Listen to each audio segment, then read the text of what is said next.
termasuk untuk misalnya mereka udah bicara kira-kira metode request and offer untuk produk itu nanti modelnya seperti apa. Kita sempat sampingkan dulu masalah deviasi, tapi semua sepakat bahwa yang menjadi fondasi adalah single scheduling. Nanti ketika sudah mulai request and offer baru kelihatan kan mana yang sensitif, mana yang tidak sensitif. Baru di situ bisa diukur deviasinya tuh seberapa yang kita butuhkan. Oke.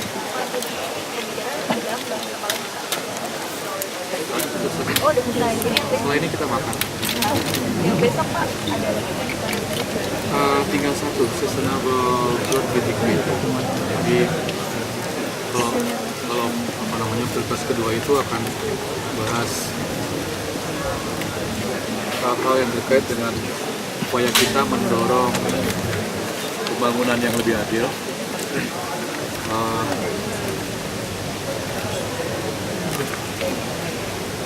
Itu akan membahas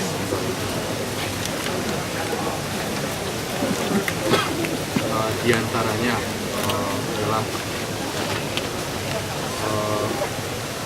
hasil dari pertemuan menteri-menteri UKM dan juga menteri-menteri kerana wanita. Ini masih mau dibahas dulu ya, karena menterinya juga baru ketemu beberapa hari yang lalu. Kemudian prakarsa APEC untuk pengaruh keutamaan isu-isu yang terkait dengan kelautan. Kemudian food security, energy security, termasuk renewable energy. Kemudian anti-corruption, termasuk di situ juga. Wildlife trafficking. Kemudian hasil-hasil dari pertemuan para menteri kehutanan. Kemudian pembentukan pusat yang disebut Digital Opportunity Center dan growth strategy secara umum, termasuk growth strategy Yokohama itu kan diantaranya memberikan perhatian pada masalah assisting developing ekonomi di APEC untuk mencapai goal 2020. Jadi itu yang akan dibahas. Sekali lagi, SOM ini hanya pave the way untuk pertemuan tingkat menteri. Semuanya akan di-endorse, termasuk dokumen yang akan naik sampai ke tingkat leader seperti apa isi nanti itu digodok melalui isi SOM ini.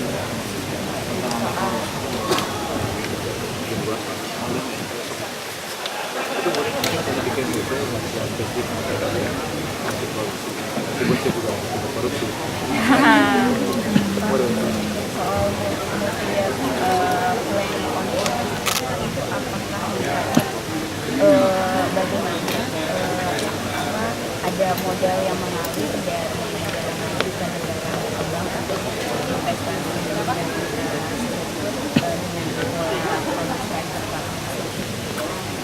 intinya sebetulnya kalau bisa saya sederhanakan ya konsepnya adalah mendorong public private partnership, tapi on government side itu harus juga didorong upaya untuk menciptakan apa ya iklim yang mendorong private untuk mau berpartnership dengan pemerintah. Jadi ada ya, termasuk di dalamnya regulatory reform untuk sektor-sektor infrastruktur arahnya ke sana. Tapi tidak belum sampai spesifik sekali, sampai detail sekali apa yang harus dilakukan. Tapi semacam pedoman bagaimana mengembangkan infrastruktur berdasarkan konsep public private partnership tadi. Jadi ini sekali lagi belum detail, apalagi kemudian kita memposisikan apa namanya ekonomi maju harus berikan berapa ke ekonomi berkembang dan sampai sana. Sekali lagi ini kan kerjasama yang non-binding, sukarela, tapi komitmennya ada di sana. Oke.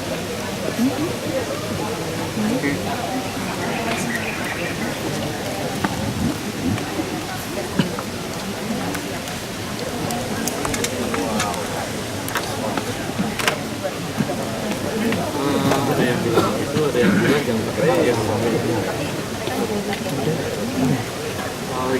sekarang yang disebut cuma yang belakang dong. Iya, sebagian lagi kan 2030 dan nanti kacau dong. 2020.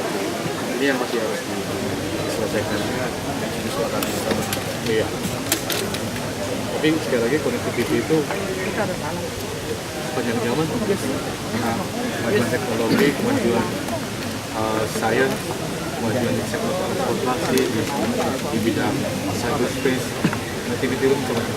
Tadi saya bilang connectivity yang kita bicarakan di sini tiga.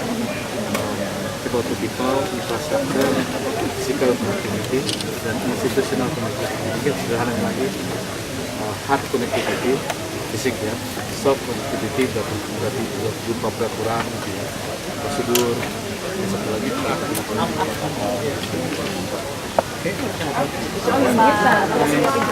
Pak.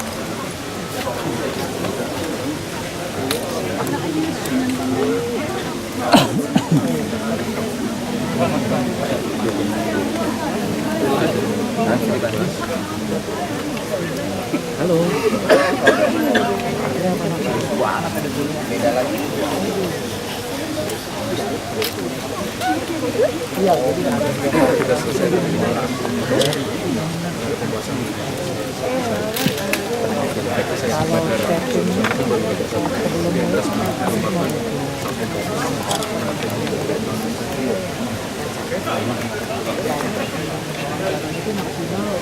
Dia dulu deh.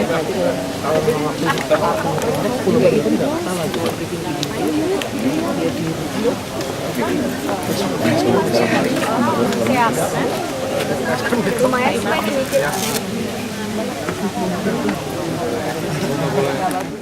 cuma UKM di Jogja atau UKM di Manado itu menjadi UKM nasional, itu beyond that.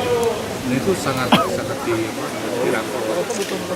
Karena apa? Karena dengan semakin borderless dunia, tidak ada lagi batas-batas antara nasional dan internasional atau kawasan. Jadi dengan memanfaatkan teknologi informasi misalnya internet, UKM misalnya di Papua sana atau di Maluku sana itu dengan kalau dia punya punya keahlian tertentu itu bisa langsung masuk ke global supply chain, langsung berhubungan dengan pelaku usaha di mana saja. Jadi itulah yang kita ingin buka, adalah sebuah tim yang empowering bagi UKM. Jadi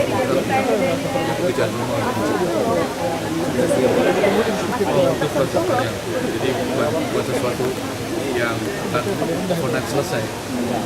APEC ini proses, jadi setiap kali meeting dari sini kalau kita keluar hasilnya apa, kita susah jawab. Dan lain kalau saya masuk Muhammad menjawab keluar dengan sesuatu, mungkin saya pada bilang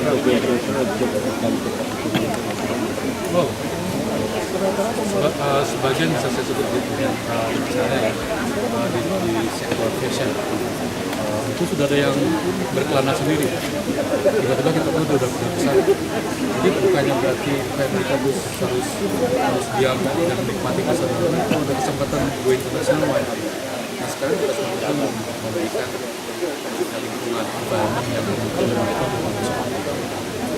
ada lingkungan seperti apa? Ya, lingkungan untuk memudahkan mereka mendapatkan informasi, memudahkan mereka mendapatkan akses finansial,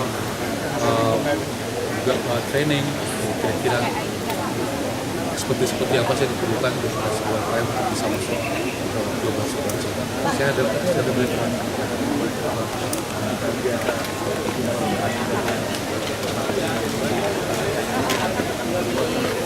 Apa ketemu di lobby aja?